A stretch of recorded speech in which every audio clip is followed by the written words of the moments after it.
Hey, good morning. It's Wednesday, February 3rd. Thanks so much for being here this morning. A little sun today and kind of a nice day. A little cool.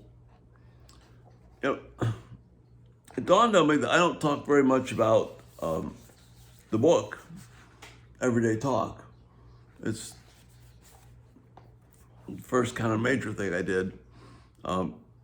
Really defines what I believe in, what Ruth and I believed in, and got it down. It's amazing that it's 16 years since it was first published, and it's still available. You can still get it, and people still seem to like it. But one of the things that as I thought about the book when I got finished with it was needed to write an introduction. That was still needed to be done. Something that would kind of capsulize what the book is about. So I set out to try and do that. And over the course of a week, I produced multiple introductions. And they went anywhere of value from being marginally acceptable to outright stinky and bad and awkward. And finally, Ruth just looked at me and she said, "You know what? I'll write it." And so she did. And so these are her words. They introduce the book, but they capsulize what Everyday Talk is about.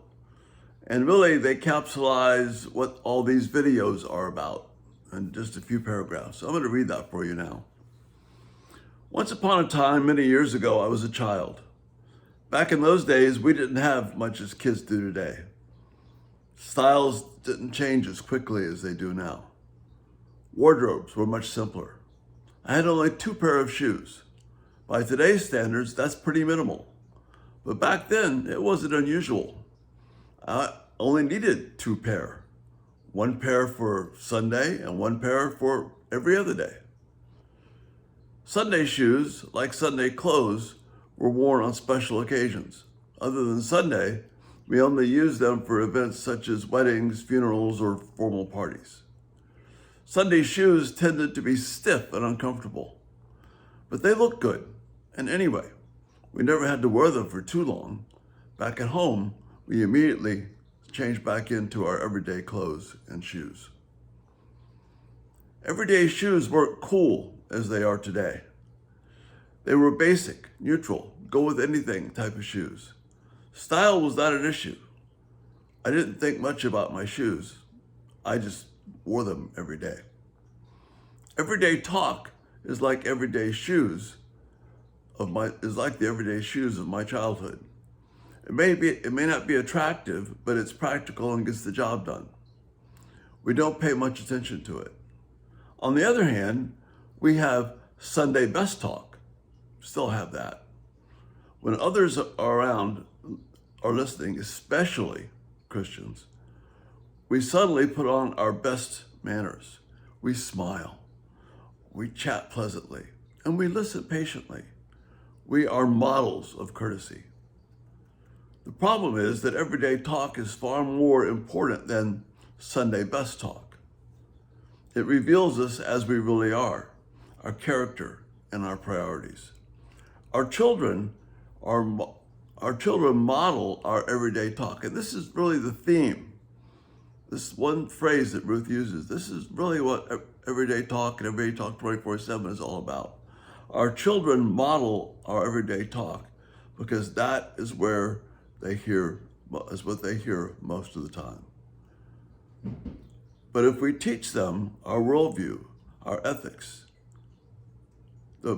by it, we teach them our worldview, our ethics, our theology, and our relationship with God. In the book of Deuteronomy, God says that everyday talk is a vital part of his plan for training children. And then she quotes Deuteronomy 6:4-7, where everything we do, we take the stuff on our heart and press it on our children's heart, and we do it when we're home, when we walk on the road, when we lie down, when we get up.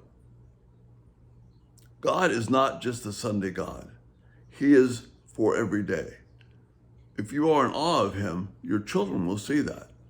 If you love him and serve him, your talk about him every day, and you talk about him every day, your children will hear that and live that.